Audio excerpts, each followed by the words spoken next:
Hey guys, tonight we're gonna settle in with something a little different. Instead of the usual long list of sad kings and queens who couldn't stop marrying their cousins, we're going to talk about the leftovers, the children. Because behind every great conqueror, there's usually a trail of confused offspring who didn't really know what to do with themselves once Dad stopped swinging his sword around. So, dim the lights. Get comfortable. Grab that blanket you definitely don't wash enough. And let's talk about the poor kids who had to grow up in the shadows of the most ambitious men in history. Spoiler alert, it didn't usually go well. Let's ease in with someone obvious. Alexander the Great. Because of course when your nickname is literally the Great, people tend to expect that your kid will also be, at least mildly above average. But history loves a letdown. Alexander the Great's son. Alexander IV. Alexander the Great died in 323 BCE, at the ripe old age of 32, having basically sprinted across Asia in record time, leaving chaos in his wake. He also left behind a wife, Roxana, and a baby. Baby Alexander IV. Cute, right? Except being born, the son of the most famous conqueror in history, is kind of like being born as the sequel nobody asked for. The problem was, Alexander didn't exactly plan for succession. He left no clear heir, no neat little "this guy is in charge" document. Instead, the empire was carved up like a pizza by his generals, who immediately started squabbling. Imagine a room full of middle-aged men who had been marching for 10 years, suddenly realizing they had to share. Spoiler, they didn't share. So, little Alexander IV was technically king, but in reality, he was more like a political football. Every general wanted to hold him up and say, "See, I'm fighting for the rightful heir," while simultaneously plotting how to get rid of him. And his mother Roxana? Let's just say she wasn't exactly winning any Mother of the Year awards. She was fiercely protective, yes, but also had a habit of casually murdering any other women who claimed Alexander's affection. She killed another of Alexander's wives, Statira, just to make sure her son's claim wasn't challenged, which is one way to handle family politics. Poor Alexander IV grew up basically imprisoned, shuttled from fortress to fortress while everyone used his name as propaganda. Eventually, one of the more ambitious generals, Cassander, decided he'd had enough. Around 310 BCE, when the boy was still a teenager, Cassander quietly had him and Roxana murdered. No fanfare, no big rebellion, just quietly erased. Because the empire was never going to unite under a teenage figurehead with acne and the misfortune of having the world's most famous dad. So, that's our first case study. Child of a conqueror, murdered before he could even figure out what facial hair was. Julius Caesar's son, Caesarion. Let's float a couple centuries forward to everyone's favorite backstabbing drama, Rome. Julius Caesar, dictator for life. Or, more accurately, dictator for a few years until the Senate got stabby about it. Now, Julius Caesar had affairs left and right, but the most famous was with Cleopatra, Queen of Egypt.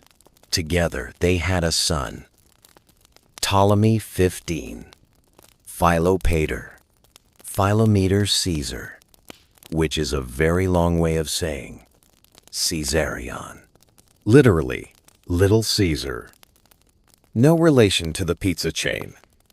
Though, honestly, that would have been a much kinder legacy. Caesarion was born in 47 BCE, and from the beginning his life was basically one long question mark. Was he the legitimate heir of Julius Caesar? Maybe. Did Caesar actually acknowledge him? Kind of. Not really. Historians still argue about whether Caesar truly thought of him as his son or just some Egyptian side project. After Caesar's assassination, Cleopatra tried very hard to promote Caesarion as his rightful successor. She marched him around, dressed him up in royal outfits, and basically said, "Look, the next king of Rome." Rome, of course, said, "Absolutely not. We just stabbed his dad. We're not handing over the empire to his toddler." Octavian, later Augustus, was Caesar's official heir. He had been adopted, and in Roman law, that counted for everything. Caesarion was just a biological accident, and in Rome, paperwork mattered more than DNA. Cleopatra tried to use Caesarion as a bargaining chip during her war with Octavian, but, well, we all know how that ended. Snakes, drama, the whole Shakespeare routine. Caesarion tried to escape, but Octavian had him hunted down and killed in 30 BCE. He was just 17. And that was that. The last pharaoh of Egypt, strangled out of existence before he had the chance to even warm up the throne. Rome never liked competition, especially teenage competition with really strong cheekbones. Genghis Khan's children, the Khan family business. Now let's slide over to Mongolia. The great Genghis Khan. The man whose DNA is allegedly scattered across about 16 million men alive today. That's right, his legacy isn't just empire, it's a whole lot of child support payments that never got made. But let's focus on his official children. Genghis had a whole bunch of sons. And unlike Alexander or Caesar, he actually did something smart. He divided the empire among them in a way that mostly kept things stable. At least for a little while. His four main sons, Jochi, Chagatai, Ogadai, and Tolui, each inherited different parts of the empire. Though, of course, there was drama. There's always drama. Jochi, the eldest, had a cloud over his legitimacy. Genghis's wife had been kidnapped early in their marriage, and when she came back pregnant, Genghis decided to accept the baby as his own.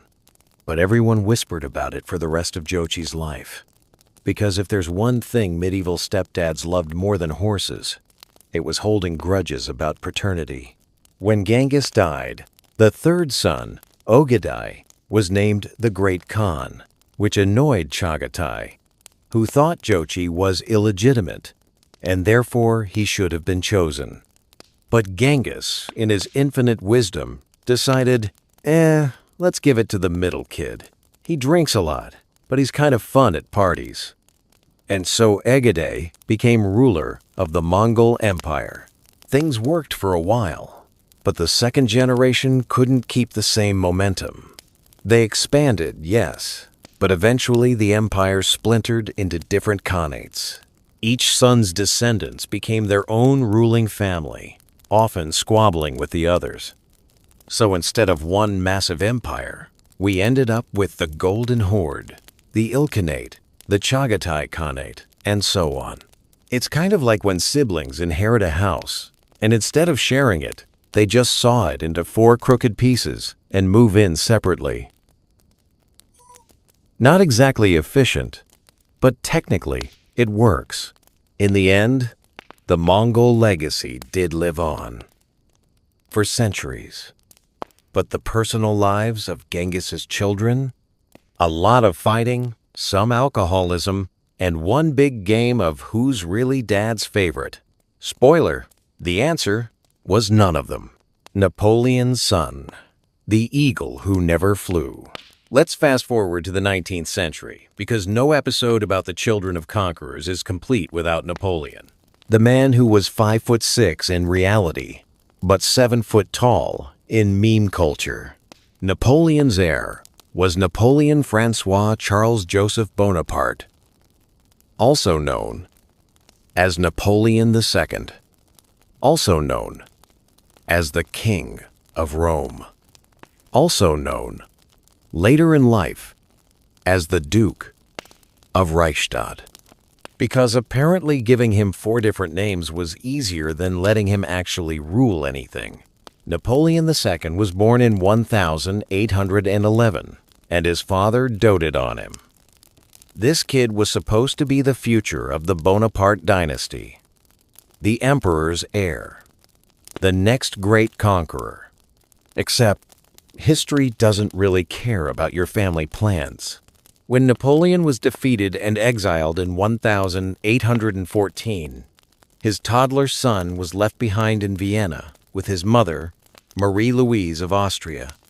The Austrians, being very Austrian about it, decided to strip the boy of his French titles and raise him as basically an Austrian prince. He spent his whole life under house arrest, in a gilded cage, growing pale and sickly while everyone whispered about what might have been. People called him the Eagle, as if he was destined to soar across Europe. In reality, he was more like a pet canary. He coughed a lot, studied military theory he never got to use, and died of tuberculosis at 21. So much for the Bonaparte dynasty. The eagle never flew. And that, my sleepy friends, is just the beginning. We've only looked at a few of the world's most famous conquerors and the poor children who had to deal with the fallout. From Alexander IV, the teenager erased from history, to Caesarion, strangled out of Rome, to the messy Mongol brothers, and finally poor Napoleon II, wasting away in Austria while Dad's hat went on display in museums. Let's float over, next time, to some more lesser-known conquerors. Because if history has taught us anything, it's that ambitious fathers rarely make life easier for their kids. Attila the Hun's sons. Spoiler, it didn't last. Everyone loves Attila the Hun in a cartoon villain sort of way. He's remembered as the scourge of God, storming into Europe, terrifying Rome, and generally being the final boss of the 5th century. Naturally, people assumed his sons would carry on the brand. A little Hun too. Attila died in 453 CE under, shall we say, mysterious circumstances. Depending on the source, he either drank too much at his wedding and suffocated, or had a fatal nosebleed, or possibly both. Which is not exactly the glorious death of a warlord. But hey, history doesn't always cooperate. When Attila died, he left behind a bunch of sons. Elac, Dengizich, and Ernok were the big three. They inherited his empire, but apparently none of them inherited his charisma or his ability to terrify entire continents. Within a few years, the sons were already fighting each other. Rome saw its chance and encouraged the infighting. The sons split the empire like toddlers dividing a sandbox. One son tried to expand, another wanted to negotiate, and the third was basically useless. It was chaos. In 454 CE, just a year after Attila's death, the Huns were crushed by a coalition of their former subjects at the Battle of Nadao. Elac died in the battle. Dengizich limped along trying to hold on to scraps of territory, and Ernok settled in the Balkans, where his descendants blended into other tribes. In short, the Hunnic Empire went from terrifying juggernaut to random trivia question in less than a decade. Not exactly the legacy Attila had in mind, but it's a nice reminder that sometimes Dad's scary reputation doesn't guarantee you a seat at the big kids' table. Charlemagne's kids. When too much inheritance goes wrong. Now, if you've ever wondered how to both create an empire and guarantee its collapse, Charlemagne is your guy. He conquered much of Western Europe in the late 8th and early 9th centuries, was crowned Emperor of the Romans in 800, and seemed unstoppable. His children, though, well, they were basically medieval Europe's reality show. First of all, Charlemagne had a lot of kids. Legitimate ones. Illegitimate ones. Kids with wives. Kids with concubines. Basically, if you coughed near him, 9 months later there was a baby named Charles, or Louis, or Rotrude. His legitimate heir was Louis the Pious, and Louis was fine. Not awful, but he didn't have the same fire. Think of him as Charlemagne Light. Same branding, less calories. Louis tried to keep the empire intact, but he spent most of his reign dealing with rebellious sons, scheming nobles, and his own unfortunate tendency to cry a lot in public. Louis's kids were even worse. He divided the empire among them because apparently medieval rulers loved nothing more than slicing up maps like cake. Charles the Bald got one chunk, Lothair got another, and Louis the German got yet another. Surprise, surprise, they immediately went to war with each other. The result? The once mighty Carolingian Empire shattered into pieces. France, Germany, Italy, basically the whole mess of medieval Europe we know today, came out of Charlemagne's kids bickering over Dad's estate. Which is historically important, yes, but not exactly a glowing family review. So Charlemagne, the great unifier, is remembered as the father of Europe. His kids? The fathers of endless European border disputes. Thanks, guys. Timur's heirs. Too many princes, not enough empires. Let's wander east again, to Timur, better known as Tamerlane. The 14th century conqueror who made a career out of stacking skull pyramids and pretending he was the second coming of Genghis Khan. Timur built a massive empire across Central Asia and Persia, and like all great conquerors, he assumed his children would keep it going. Spoiler, they did not. Timur had many sons and grandsons, but his chosen heir was Shah Rukh. To be fair, Shah Rukh wasn't terrible. He managed to hold on to Persia and parts of Central Asia for a while. But he was more of a bookworm than a conqueror. He liked art, architecture, and sponsoring scholars, which is lovely, but doesn't exactly scream terrifying warlord energy. The real drama came with Timur's grandsons. Ulugh Beg, for example, was a brilliant astronomer. He built an observatory in Samarkand and charted the stars more accurately than anyone before him. Which is cool, but again, not super helpful when your cousins are trying to assassinate you. He eventually was murdered by his own son, because apparently gratitude was in short supply.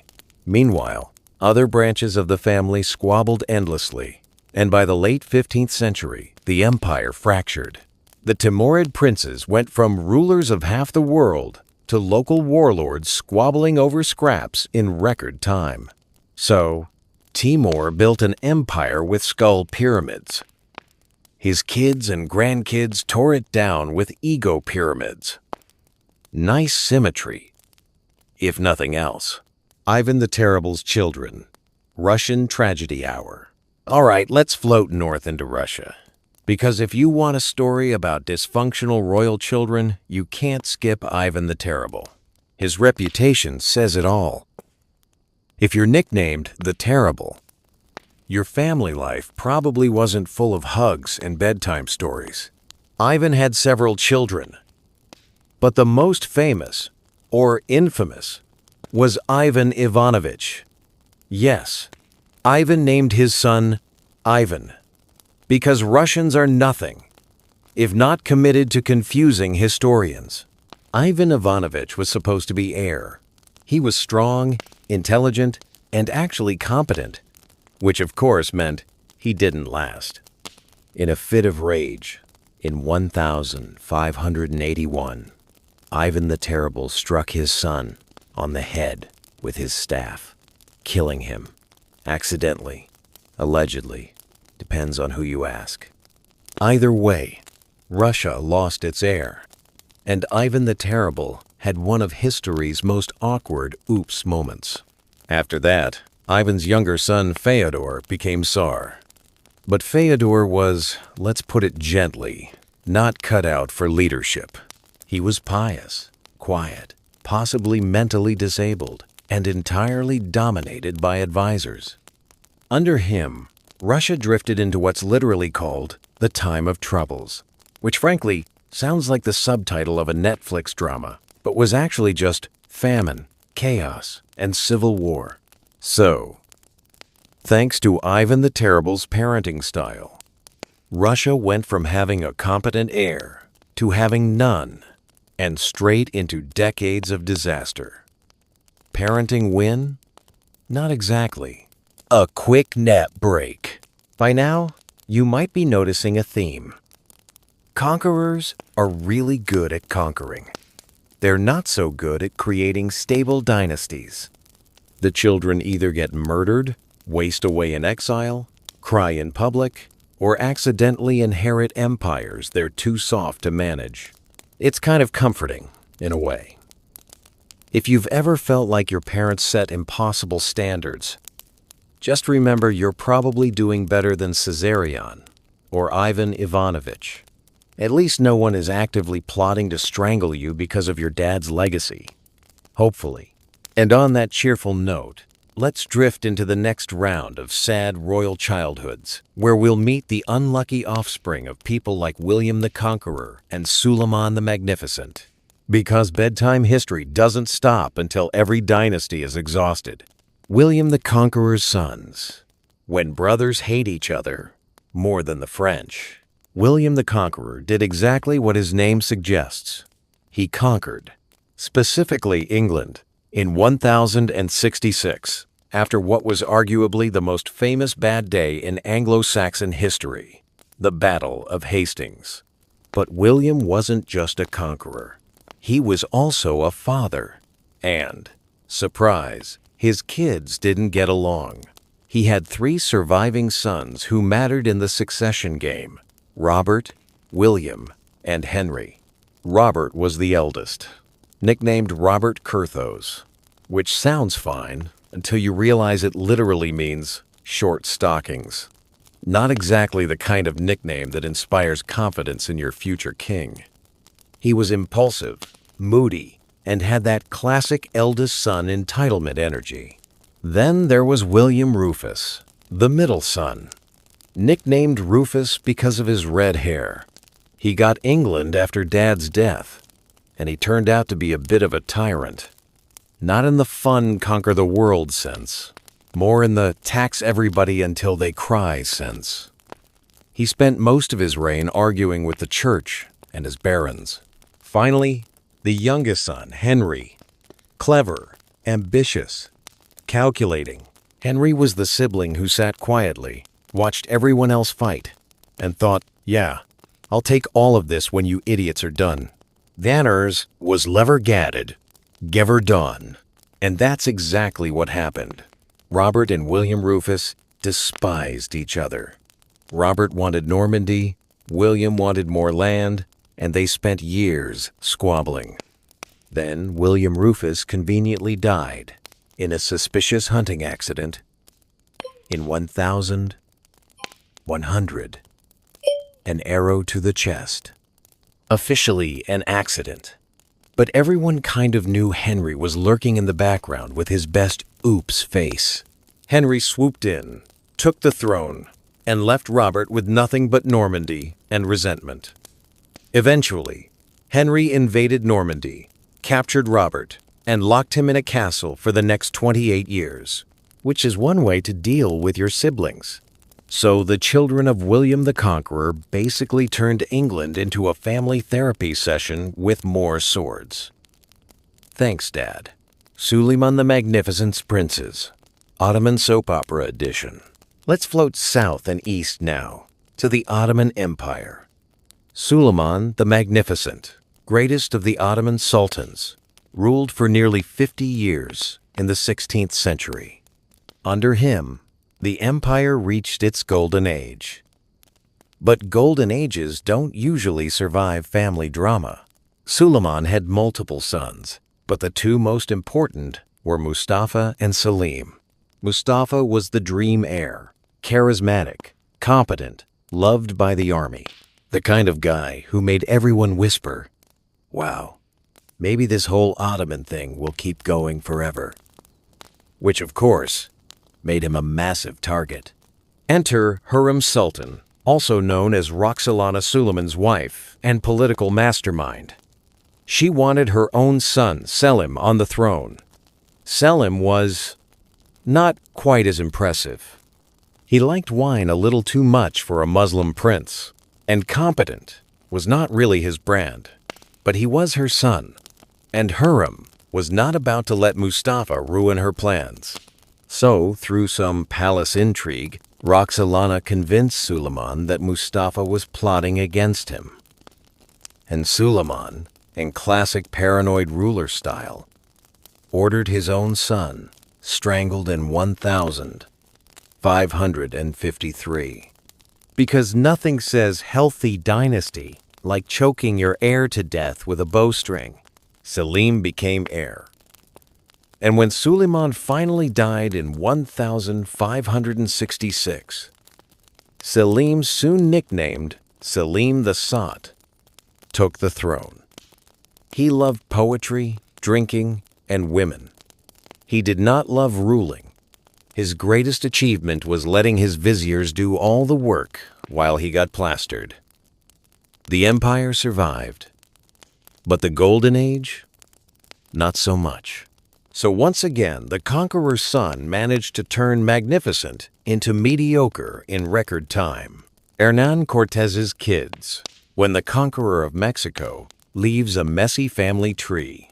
Since we've been in Europe and Asia for a while, let's hop across the Atlantic for a bit of colonial awkwardness. Hernán Cortés, the Spanish conquistador who toppled the Aztec Empire in the early 1500s, also left behind children. Cortés had legitimate heirs with his Spanish wife, but the more interesting part of his legacy came from his relationships with indigenous women. Most famously, La Malinche, the Nahua woman who acted as his interpreter and partner during the conquest. With her, he had a son named Martín. Now, Martín Cortés was half Spanish, half indigenous, which, in the rigid racial hierarchy of colonial Spain, made him both valuable and suspicious. He was legitimized by the king, given titles, and technically recognized as Cortés's heir. But he never really found a place. Too Spanish for the locals, too indigenous for the Spaniards.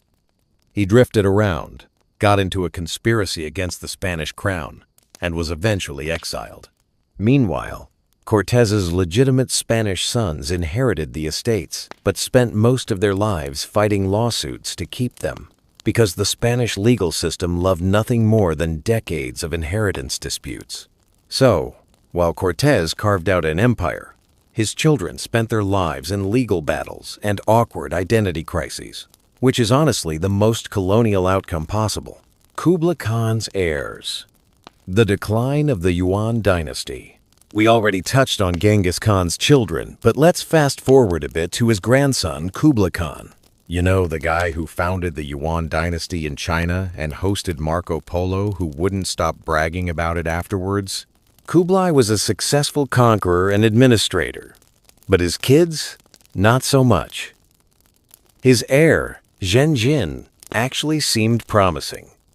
He was educated, competent, and popular, which, in the grand tradition of history, meant he died young, at just 43, leaving Kublai devastated. After that, the succession got messy. Kublai's grandsons took over, but none of them had his skills.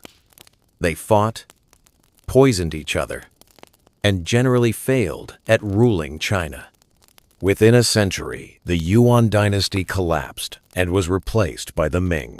So, while Kublai brought China under Mongol rule, his children and grandchildren basically handed it back with a polite shrug, another empire eaten alive by family drama. Aztec heirs.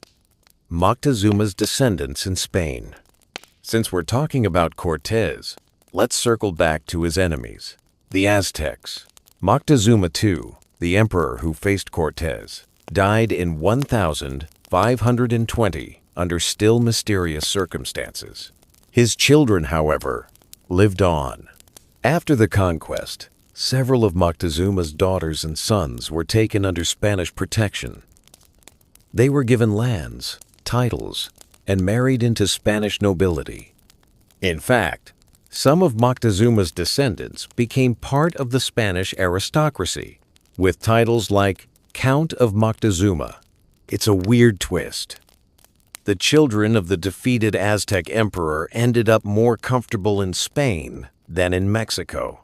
By the 17th century, they were just another line of Spanish nobles, sipping wine and complaining about court politics. So, while the Aztec Empire was obliterated, Moctezuma's bloodline quietly blended into Europe. Somewhere in Spain today, there are probably descendants of Moctezuma who don't even realize their ancestor once ruled Tenochtitlan. A gentle pause. At this point, we've seen a pattern repeated so many times, it's practically a lullaby. Conqueror builds empire. Conqueror has children. Children immediately ruin everything, or get murdered, or cough themselves into oblivion. It's comforting in a weird way. If you've ever felt pressure to live up to your parents' expectations, at least you weren't Caesarion trying to prove yourself against Octavian, or Ivan Ivanovich getting whacked by Dad's cane. Your worst family dinner probably involved awkward politics, not actual political assassination. So, let's drift into the final stretch soon, where we'll cover a few last tragic heirs like the children of Saladin, the Crusaders' nightmare, and maybe even a stop in Japan with the Tokugawa shoguns. Because why stop now? When there are so many sad dynasties to lull us to sleep. We've wandered through Alexanders and Caesars, through Huns and Khans, through Ottomans, Cortez, and poor red-headed William Rufus. And the pattern has been about as consistent as your cat waking you up at 3 a.m. Conqueror builds an empire. Children inherit it. And then, the wheels come off. Tonight, we'll keep the pattern alive. Let's glide into the Middle East during the Crusades, then drift east to Japan, and finally circle back to India. Because it turns out this story isn't European, or Asian, or American, it's just human. Kids never quite living up to Dad's impossible resume. Saladin's sons, from lion to kittens. Let's begin with Saladin, the great 12th century Muslim leader who fought the Crusaders, took Jerusalem back from them, and somehow managed to be respected even by his enemies. The guy was basically the anti-Richard the Lionheart, competent, strategic, and not constantly bankrupt. When Saladin died in 1193, he left behind 17 sons. Yes, 17. Because when you're busy conquering half the Middle East, you might as well make sure you've got backups. The problem was, too many backups. Saladin had built an empire stretching from Egypt to Syria. But instead of passing it to a single heir, his sons and brothers all expected a slice. Imagine 17 teenage boys arguing over a pizza, except the pizza is Damascus. The eldest son, Al-Afdal, got Damascus. Another son, Al-Aziz, got Egypt. A third, Az-Zahir, got Aleppo. They immediately started fighting, because of course they did. The uncles got involved, cousins picked sides, and within a decade, the once mighty Ayyubid Empire was splintered. The dynasty limped on for another 60 years, but never with the same power. By the mid-13th century, the Mongols and later the Mamluks had swallowed it up. So, Saladin's sons turned their father's great empire into a family feud, complete with betrayals, sieges, and endless complaints about who got the bigger bedroom in Cairo. The Tokugawa shogun's heirs. A case of too much peace. Now let's float over to Japan, because not all heirs ruin things with war. Some ruin them with sheer laziness. Tokugawa Ieyasu was Japan's great unifier. After centuries of samurai civil war, he pulled everything together in the early 1600s, declared himself shogun, and built a system designed to last forever. And honestly, it worked. The Tokugawa shogunate kept Japan mostly peaceful for 250 years, which sounds great, until you realize peace makes for very boring children. Ieyasu's immediate heir, Hidetada, was competent enough. He kept the system running. But as generations passed, the heirs became increasingly sheltered. Imagine being born into a job where all the hard stuff conquering, unifying, building castles was already done, and all you had to do was not screw it up. Some Tokugawa shoguns were okay. Others, not so much. Ieyasu, the ninth shogun, could barely speak clearly and was widely considered unfit. The 15th and final shogun, Yoshinobu, inherited the system just in time for Western gunboats to show up and ruin everything. So, while the Tokugawa heirs didn't collapse the empire through war, they did slowly weaken it through neglect and decadence. By the time Commodore Perry knocked on the door in 1853, the dynasty had the energy of a very tired house cat. Ashoka's children, when Buddhism meets succession drama. Let's drift south now to India. Ashoka the Great, third emperor of the Maurya dynasty in the 3rd century BCE, is famous for conquering most of the subcontinent, then suddenly deciding violence was bad, converting to Buddhism, and spending the rest of his reign building monasteries instead of battlefields. Sounds nice, right? Unfortunately, his children weren't quite as enlightened. Ashoka had several sons and daughters, the most famous being Mahinda and Sanghamitta, who spread Buddhism to Sri Lanka. That part went well. Sri Lanka is still a Buddhist majority country today, so points for cultural legacy. But back home in India, the succession was a mess. After Ashoka's death, his sons fought for control. The empire fragmented quickly, losing territory and sliding into decline. Within 50 years, the Maurya dynasty collapsed completely. So, Ashoka's children succeeded in exporting Buddhism, but failed at keeping Dad's empire intact, which is a very on-brand outcome for an empire built on sudden nonviolence. Peaceful philosophy, yes. Political competence, not so much. Babur's heirs. The Mughal family circus. Since we're already in India, let's fast forward to the 16th century, to Babur, founder of the Mughal Empire. A man who wrote poetry, enjoyed gardens, and also casually conquered Delhi because he was bored. Babur's son Humayun inherited the throne in 1530, and let's just say he wasn't ready. Humayun spent more time reading astrology charts than ruling, which did not go well when enemies were literally at the gates. He lost most of his territory to Afghan rivals, was exiled in Persia, and only clawed his way back thanks to outside help. He then promptly tripped down a flight of stairs in his library and died. Yes, the heir of Babur, conqueror of India, was killed by books. Luckily, Humayun's son Akbar turned out to be one of the greatest rulers in Indian history. But that's the exception to our pattern. Normally, the Mughal heirs went back to form. Endless civil wars, poisoned cups of wine, blinded brothers, and backstabbing uncles. By the 18th century, the empire was a hollow shell, with Mughal heirs spending more time writing sad poetry than ruling. So, even with one-star pupil like Akbar, the Mughal dynasty basically fit the mold. Conqueror builds empire. Kids whittle it down like a half-eaten samosa. The strange case of Cleopatra's other children. We talked earlier about Caesarion, the doomed son of Julius Caesar and Cleopatra. But Cleopatra had other children too, with Mark Antony, and their lives deserve a sleepy mention. Cleopatra and Antony had 3 kids together: Alexander Helios, Cleopatra Selene, and Ptolemy Philadelphus. Yes, Antony was apparently okay with giving his children names that sounded like rejected Harry Potter spells.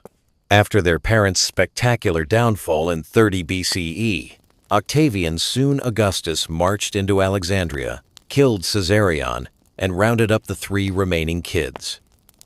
Most people expected him to execute them too, but instead, he paraded them through Rome as trophies, then handed them over to his sister Octavia, who, fun fact, had once been married to Antony. Talk about awkward family reunions. Of the 3, only Cleopatra Selene lived a long life. She was married off to Juba II of Mauritania, became queen there, and actually ruled pretty successfully. Alexander Helios and Ptolemy Philadelphus, they vanish from the record, probably dying young. So, Cleopatra's children ended up as pawns in the new Roman world order. Their famous parents left a legacy of drama and tragedy, and the kids quietly faded into obscurity, like extras in someone else's play. A gentle drift backward. If you've noticed a theme tonight, it's that almost none of these dynasties ended with a clean handoff. Conquerors live fast, die young, and leave their children with impossible expectations. Some heirs are murdered before they can try. Others inherit empires they can't manage. A few, like Akbar or Cleopatra Selene, manage to shine for a moment. But mostly, it's a long, sleepy trail of disappointment. And maybe that's why history remembers the conquerors themselves. Because they're kids? They were too busy losing what Dad built. One arrow, one lawsuit, or one bad hunting accident at a time. By now, you're probably catching the rhythm. Great conquerors carve out kingdoms with blood, sweat, and sheer willpower. Their children inherit them like oversized hand-me-downs, too heavy for their shoulders. The result is usually disaster, sometimes quietly, sometimes with lots of stabbing. So, for this next stretch of the night, let's drift into some of the lesser-known heirs. The forgotten sons. The kids left behind in distant courts. The ones who pop up in chronicles for a line or two, then vanish into the fog of history. Because even if they didn't change the world, they still had to live in the long, suffocating shadows of their fathers. Attila the Hun's children, the great breakup of barbarian Europe. Let's float back for a moment to Attila, the scourge of God, the terror of Rome, the man whose very name made villagers hide under their beds. When he died in 453 CE, probably from a nosebleed at his own wedding feast, because history loves its little ironies, he left behind several sons. The main heirs were Elac, Dengizich, and Ernak. And if those names sound like heavy metal bands, their actual careers were more like garage bands that never got out of the basement. At first, they tried ruling together, which sounds noble until you remember. They were Huns. Unity wasn't really in the family toolkit. Within a few years, the brothers were at war with each other. Their subjects were rebelling, and Rome, suddenly feeling braver now that Attila wasn't around, was stirring the pot. Elac died in battle. Dengizich tried to keep the fight going, but ended up captured and beheaded. His head was mounted on a stick in Constantinople, which is not exactly the glamorous afterlife he probably imagined. Ernak survived a little longer, ruling a fragment of the Huns. But eventually, even that splinter kingdom collapsed. So, Attila's mighty empire lasted about as long as a cheap umbrella in a thunderstorm. His children couldn't even keep it together for a generation. Timur's heirs. Too many princes, too few brains. Now, let's wander east again to Timur, known in the West as Tamerlane. The 14th century conqueror who left a trail of crushed cities and pyramids of skulls across Asia. Not the kind of man you want as a neighbor. Timur had 4 sons and a whole gaggle of grandsons. But when he died in 1405, the succession was chaos. One son had already died, another wasn't competent, and the others were too busy scheming. The empire was carved up like a roast chicken. Timur's most famous descendant was Ulugh Beg, his grandson, who inherited Samarkand. And here's the twist. Ulugh Beg wasn't much of a conqueror, but he loved astronomy. Instead of pyramids of skulls, he built observatories. He charted the stars with astonishing accuracy, and basically proved that sometimes the smartest heir is the one who ignores dad's hobbies entirely. Unfortunately, Ulugh Beg was terrible at politics. His own son rebelled against him and had him executed. So even the one promising spark among Timur's heirs burned out quickly. The rest of Timur's descendants? They squabbled, poisoned each other, and lost territory until nothing was left. Ivan the Terrible's son. When your dad really lives up to his nickname. Over in Russia, Ivan the Terrible left one of the darkest heir stories of all. Ivan IV had a son, Ivan Ivanovich. Yes, he named his kid Ivan too, because apparently Russians like to keep things simple.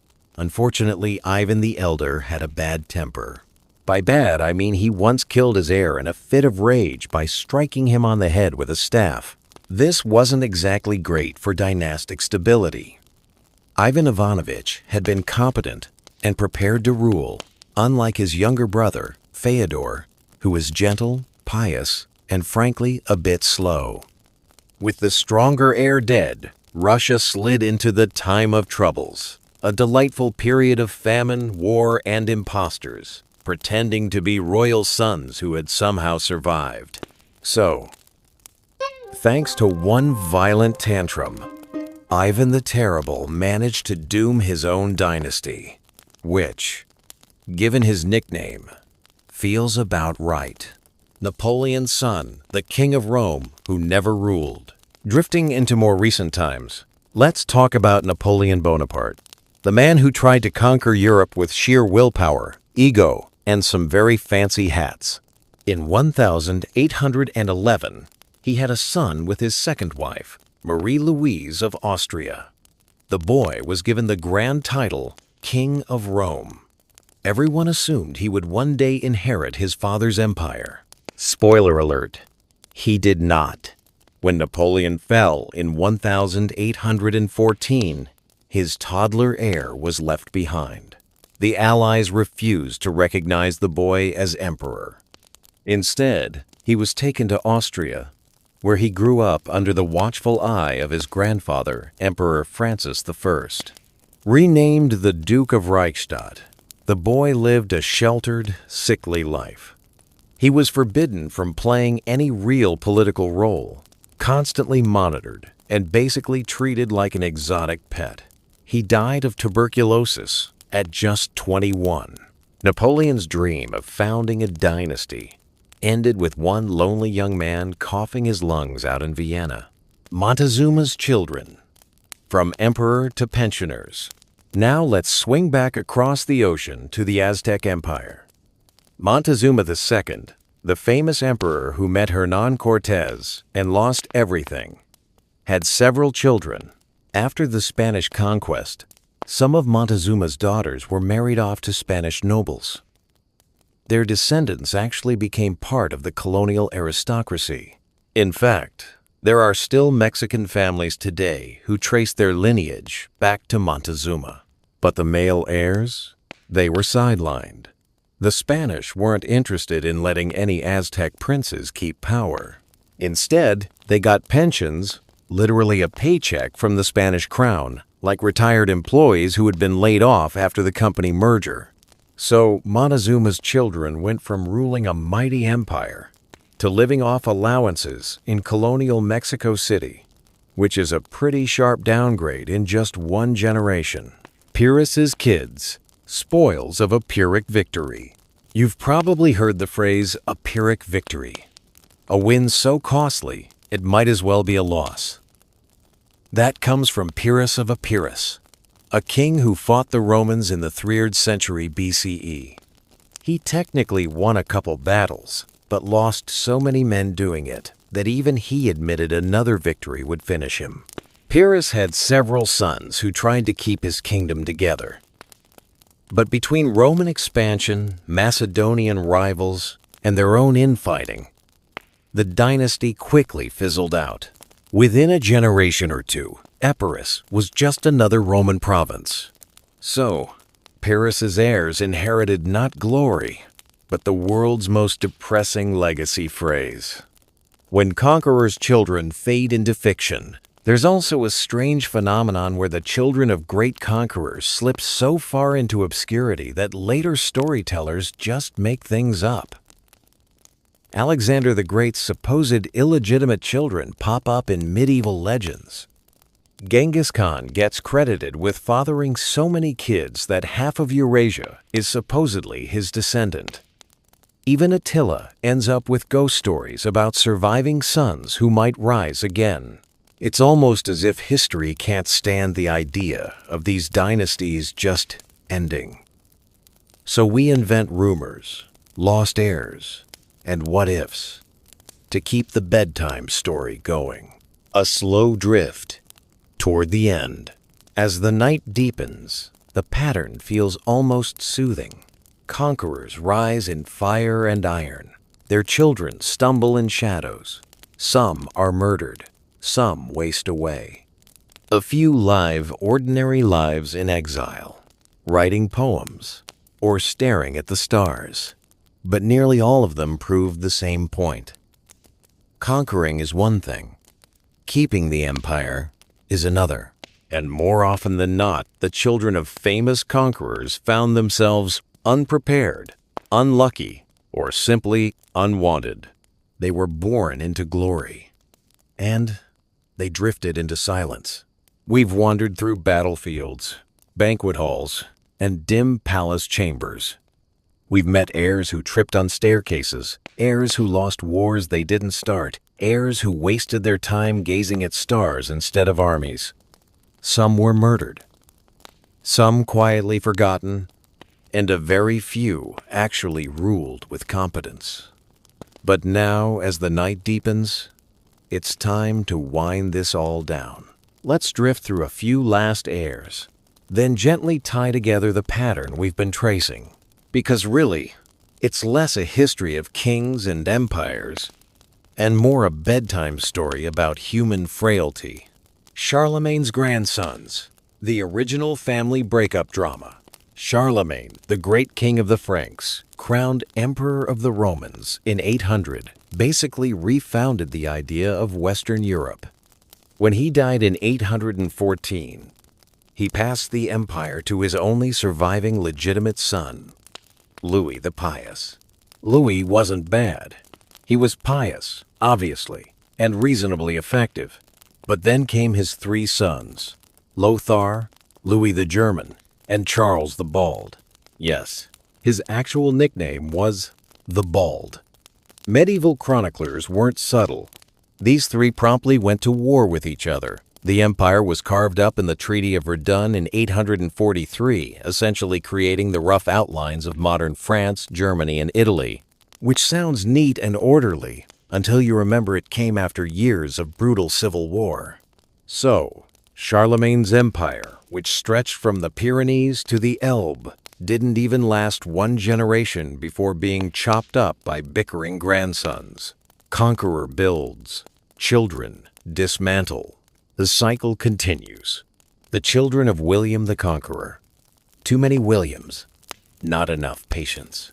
Speaking of conquerors, William the Conqueror, who won England at the Battle of Hastings in 1066, had a whole lineup of sons, and boy did they live up to the family tradition of constant arguing. Robert Curthose got Normandy. William Rufus got England. Henry got not much, but he was clever, so he waited his turn. Naturally, Robert and William Rufus fought. Then William Rufus conveniently died in that suspicious hunting accident we drifted past earlier. Henry swooped in, grabbed England, and eventually Normandy too. But the family drama never ended. Robert, ended up imprisoned by Henry for life. Henry's own son drowned in a shipwreck, plunging England into a succession crisis. Within 2 generations, the Norman dynasty was basically a giant soap opera with swords. So, William's conquest gave England new rulers, but his kids made sure the family dinners would never be boring. The children of conquerors, who weren't even born yet. Sometimes, the children of conquerors don't even make it into the world before their problems begin. Take Alexander the Great again. His posthumous son, Alexander IV, was technically king from birth, which is a nice title to put on a baby announcement, but he never really ruled. Regents squabbled over his name, and eventually he was quietly assassinated before reaching adulthood. Another case, Genghis Khan's lineage. His sons at least lived to inherit, but later descendants were still being born into dynastic disputes centuries later.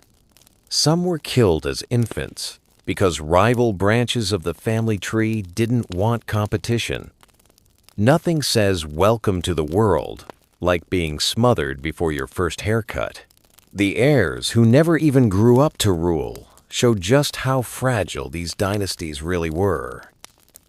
You could be born with the title King of Asia, but in reality, you were just a pawn in your uncle's chess game.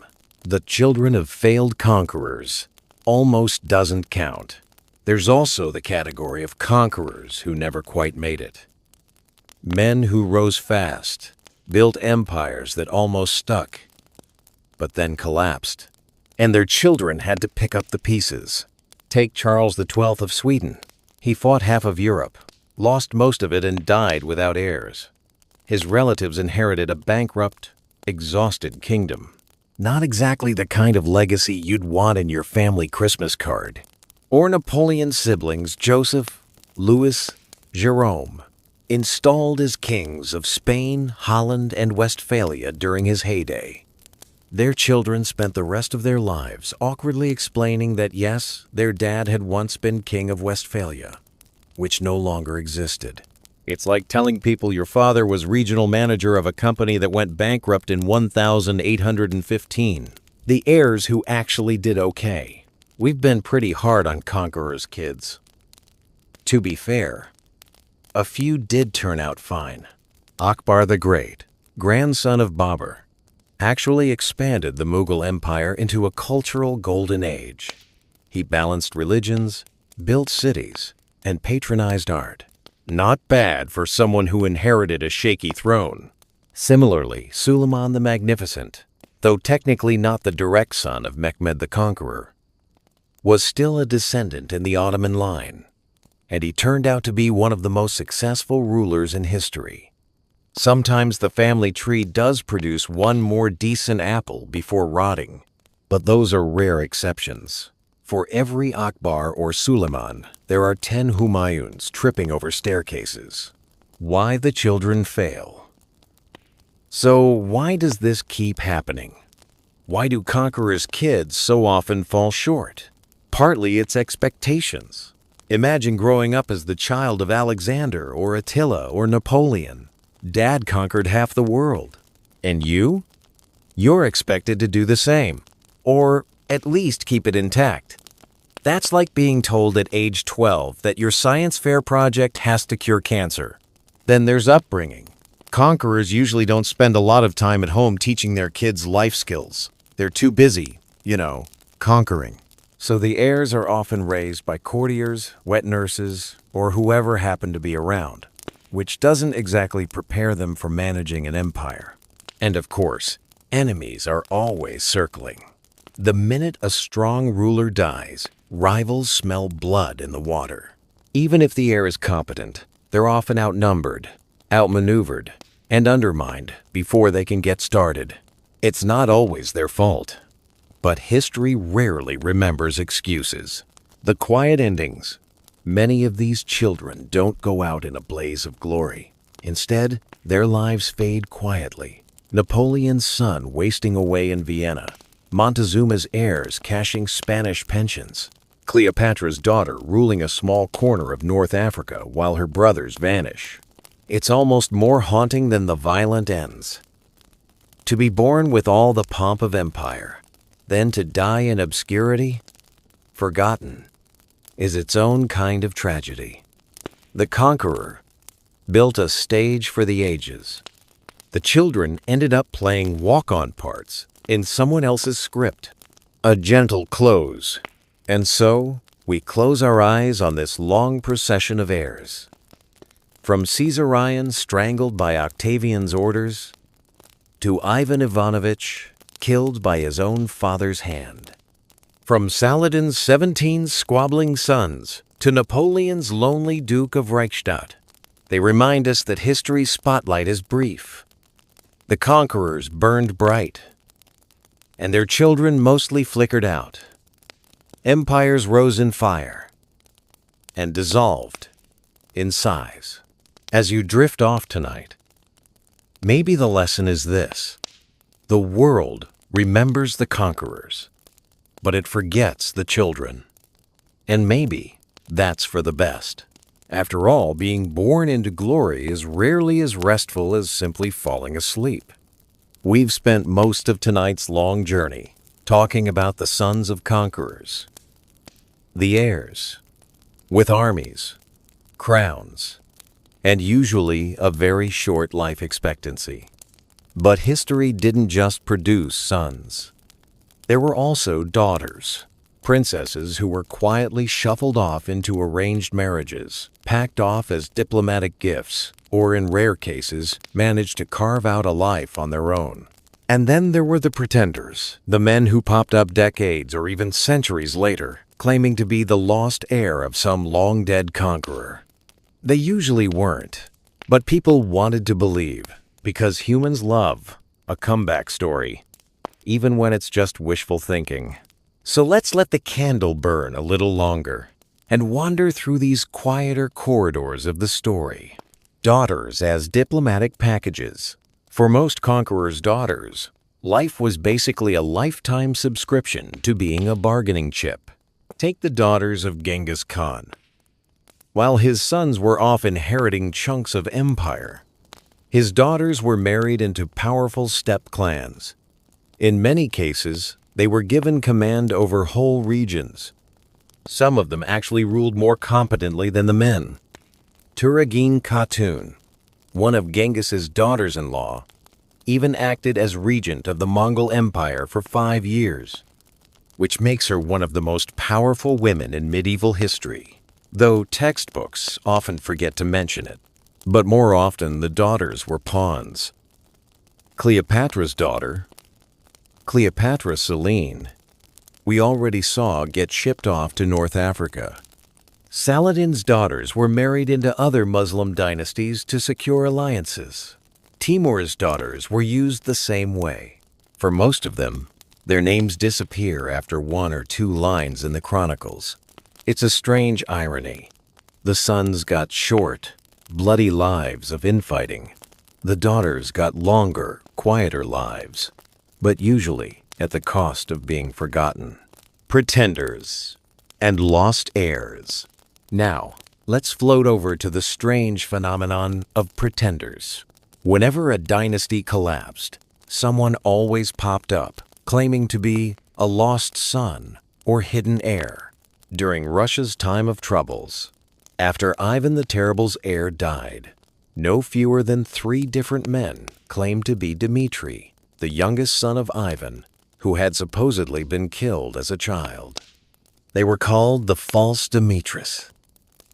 One even managed to get crowned czar for a brief moment before being murdered, cremated, and in a final touch of disrespect, having his ashes stuffed into a cannon and fired back toward Poland, which is a career ending you don't see every day.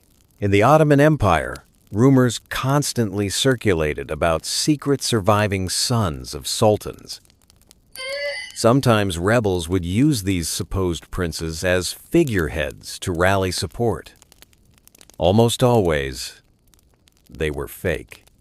But the hope of a true heir was powerful enough to inspire whole uprisings. Even Napoleon's son, the Duke of Reichstadt, attracted impostors after his death. Men wandered around Europe, claiming to be him, insisting they had escaped Vienna. People wanted to believe the Bonaparte line still had a future. So, in many ways, the children of conquerors lived on less through their actual bloodlines and more through the endless parade of impostors pretending to be them. Survival in the shadows. Every now and then, a conqueror's bloodline did survive. Not in glory, but in small, strange ways. Montezuma's descendants, for example, blended into Spanish aristocracy. Some even received official titles from the Spanish crown. To this day, families in Spain and Mexico can trace their lineage back to him. Not emperors anymore, but nobles, bankers, landowners. The descendants of Genghis Khan, meanwhile, became so widespread that geneticists estimate something like 16 million men alive today may carry his Y chromosome, which is an uncomfortable number to wrap your head around while trying to fall asleep. Even the Byzantine emperors, long after Constantinople fell, left obscure descendants, living in Italy or the Ottoman Empire. They never ruled again, but they kept the family names alive, the little embers of once great dynasties, glowing faintly in the dark. The sad comedy of royal marriages.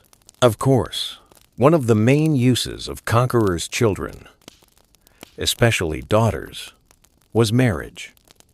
And royal marriages were less about love, more about politics, which usually meant unhappy people and lots of inbreeding. Take the Habsburgs. Technically, they weren't conquerors in the same sense as Alexander or Genghis, but through marriages, they built an empire spanning half of Europe. The price? Generations of children born with enough genetic issues to make modern doctors wince. Charles II of Spain, famously, was so inbred that he could barely chew his food, let alone rule an empire. So while conquerors' sons fought on battlefields, daughters were locked into marriages that slowly eroded the family tree. Either way, the children usually didn't win. Forgotten sons who became nobodies. Sometimes the children weren't murdered, exiled, or enthroned. Sometimes they just disappeared into the wallpaper of history. Saladin's lesser sons, for instance, who didn't get big pieces of the empire. They ended up as minor governors, local nobles, or faded into obscurity. One might show up ruling a small Syrian town for a while, then vanish from the records entirely. Same with the children of Cortés. A few of his sons survived, but instead of ruling Mexico, they became relatively ordinary Spanish nobles. Not poor, but not emperors either. Just another branch of the aristocracy. It's the historical equivalent of being the kid of a rock star but ending up working a desk job. Perfectly fine, but nobody writes songs about you. Why? We forget the daughters. Remember the sons. It's worth pausing on this. Sons usually ended in spectacular failure wars, murders, plots. Daughters usually ended in marriages and long, quiet lives. But history tends to remember the loud exits, not the quiet ones, which is why we know so much about Caesarion's tragic death and so little about Cleopatra's daughters. Why we tell the story of Ivan Ivanovitch's skull cracked open by his father, but not the Russian princesses who quietly married off to Polish dukes. It's not that their lives weren't important, it's that they weren't noisy. And history, for better or worse, often rewards noise, a final drift toward silence. So here, in the bonus stretch of our long, sleepy journey, we've seen the shadows, the daughters forgotten, the imposters pretending, the bloodlines that survive in faint traces. If the sons gave us tragic drama, the daughters gave us quiet, fading, If the real heirs disappointed, the fake heirs kept legends alive. And if the empires collapsed, the DNA sometimes lingered like dust in the corners of history. It's a reminder that the children of conquerors didn't always fail with a bang. Sometimes they simply dissolved into the world, their names lost, their stories folded into the lives of ordinary people. And maybe that's the gentlest ending of all. And that's where we'll leave it tonight. We've wandered through the candlelit halls of history, drifting from the golden thrones of conquerors to the quiet, half-forgotten lives of their children. Some ended in crowns, most ended in disappointments, and a few simply melted into obscurity. If there's one theme running through it all, it's this. Building an empire is flashy, but keeping it alive through your kids, that's where things usually collapse. Because children aren't chess pieces. They're messy, unlucky, and often nothing like what their parents imagined. Which, honestly, makes them feel a little more human. So, as always, thank you for staying with me through this long, sleepy ramble. I hope it helped you unwind and maybe gave you some gentle background noise for drifting off. Go ahead and let your eyes close now. Leave the conquerors and their unlucky heirs behind. Tomorrow, they'll still be in the history books. But tonight, you don't need to carry them with you. Sweet dreams, and I'll see you next time.